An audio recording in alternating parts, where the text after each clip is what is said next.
الرحیم۔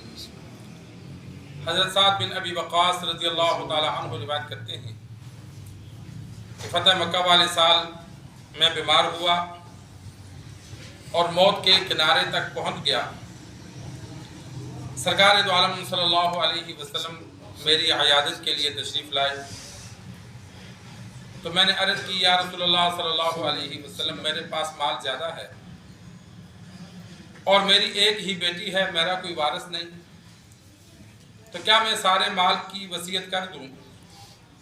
آپ صلی اللہ علیہ وسلم نے فرمایا نہیں۔ کہتے میں نے عرض کی 2 ثلث کی، آپ صلی اللہ علیہ وسلم نے فرمایا نہیں۔ میں نے عرض کی آدھے مال کی، آپ صلی اللہ علیہ وسلم نے فرمایا نہیں۔ کہتے میں نے عرض کی کل مال کے تیسرے حصے کی، تو آپ صلی اللہ علیہ وسلم فرمایا ٹھیک ہے، اور فرمایا تیسرا حصہ بھی زیادہ ہے۔ اگر تم ورثاء کو مالدار چھوڑ کے جاؤ، یہ اس سے بہتر ہے کہ تم ان کو فقیر چھوڑو، وہ لوگوں کے آگے ہاتھ پھیلاتے رہیں۔ اور فرمایا تو جو بھی خرچ کرے گا جس میں اللہ کی رضا مطلوب ہو تو اللہ اس پر اجر دے گا، یہاں تک کہ وہ لقمہ بھی جو تو اپنی بیوی کے منہ کے لیے اٹھائے گا، منہ تک اٹھا کے لے جائے گا، اس پر بھی اللہ اجر دے گا۔ یہ حدیث دلیل ہے کہ انسان دنیا سے جانے کے بعد جو مال بچ جاتا ہے اس میں کل مال کے تیسرے حصے کی وصیت کر سکتا ہے کہ جو میرا لین دین ہے، قرض ہے، وہ ادا کرنے کے بعد جو مال بچ جائے گا اس کا تیسرا حصہ غرباء میں تقسیم کر دیں، یا مسجد میں لگا دیں، یا مدرسے میں لگا دیں۔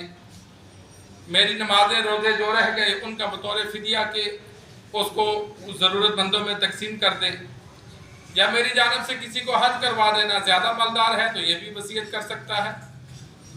تو تیسرا حصہ جو زیادہ وصیت کی جائے گی تو وہ تیسرے حصے سے زائد جو رقم ہوگی وہ اس میں نہیں لگائی جائے گی۔ ایک بندے نے وصیت کی مسجد بنانا، اب اس کا جو تیسرا حصہ ہے وہ 10 لاکھ ہے، مسجد بن رہی ہے 20-30 لاکھ میں، تو صرف 10 لاکھ لگائیں گے۔ جو اوپر کی رقم ہے وہ ورثاء کی ہے۔ ہاں جو بالغ ورثاء ہیں وہ اپنا حصہ لینے کے بعد اپنی خوشی سے لگانا چاہیں تو بنا نہیں ہے، لیکن میت کی جانب سے صرف تیسرے حصے کی وصیت ہے۔ سعد بن ابی وقاص رضی اللہ تعالی عنہ نے ایک بیٹی تھی، مالدار تھے، 10 مبشرہ کے صحابی ہیں، بیمار ہوئے تو خطرہ ہوا کہ دنیا سے چلا جاؤں گا، تو سرکار دو عالم صلی اللہ علیہ وسلم سے اجازت مانگی کہ سارا مال وصیت کر دیتا ہوں کہ دنیا سے جانے کے بعد ضرورت مندوں میں تقسیم کر دیا جائے۔ فرمایا نہیں۔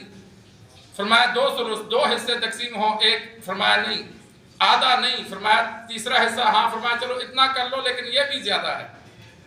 اور پھر آپ صلی اللہ علیہ وسلم نے فرمایا کہ جو اللہ کی رضا کے لیے عمل کیا جائے، جائز عمل ہے لیکن انسان اس نیت سے کرتا ہے اللہ خوش ہو، فرمایا اس پر اللہ اجر دیتا ہے۔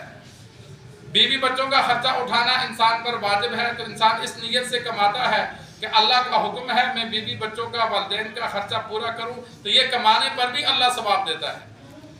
بندہ کھانا کھاتا ہے تو یہ نیت کرے کہ اس لیے کھاتا ہوں کہ جسم میں طاقت آئے، اللہ کی عبادت کر سکوں، محنت کر سکوں، اس کھانے پر بھی اللہ اجر دیتا ہے۔ سوتے وقت نیت ہو اس لیے سوتا ہوں تھکاوٹ دور ہو جائے، صبح اٹھ کے نماز پڑھ سکوں، دن کو محنت کر سکوں، اس سونے پر بھی اللہ اجر دیتا ہے۔ لیکن ہم نیت نہیں کرتے، بس کھاتے ہیں کوئی نیت نہیں، سوتے ہیں کوئی نیت نہیں، کوئی خیال ہی دل میں نہیں ہوتا۔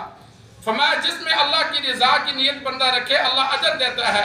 انسان بیوی سے کھیلتا ہے، اب اس میں اگر یہ نیت ہو کہ بیوی کے ساتھ دل لگی کرنے سے اللہ خوش ہوتا ہے، اللہ اس کھیلنے پر بھی اجر دیتا ہے۔ فرمایا جو اپنی خوشی سے تم بیوی کے منہ میں نوالا ڈالتے ہو رب اس پر بھی اجر دیتا ہے۔ تو فرمایا جب اجر ملتا ہے تو جو اپنی اولاد کے لیے، بیوی بچوں کے لیے مال چھوڑ کے جاؤ گے، یہ اس بات سے بہتر ہے کہ تم ان کو غریب چھوڑ کے جاؤ، کہ تم سارا لوگوں میں صدقہ کر لو اور بیوی بچوں کے لیے خرچہ باقی نہ ہو، وہ بعد میں مانگتے پھریں۔ فرمایا یہ بہتر نہیں ہے، بہتر یہ ہے کہ اللہ نے مال دیا تو ان کے لیے مال چھوڑ کے جاؤ تاکہ بعد میں ان کو کوئی پریشانی نہ ہو، اور جو ان کے لیے چھوڑ کے جائیں گے تو امید ہے اللہ اس پر بھی اجر دے گا۔ اللہ سے دعا ہے اللہ ہمیں دین سیکھ کر، سمجھ کر، دین کے مطابق زندگی گزارنے کی توفیق عطا فرمائے۔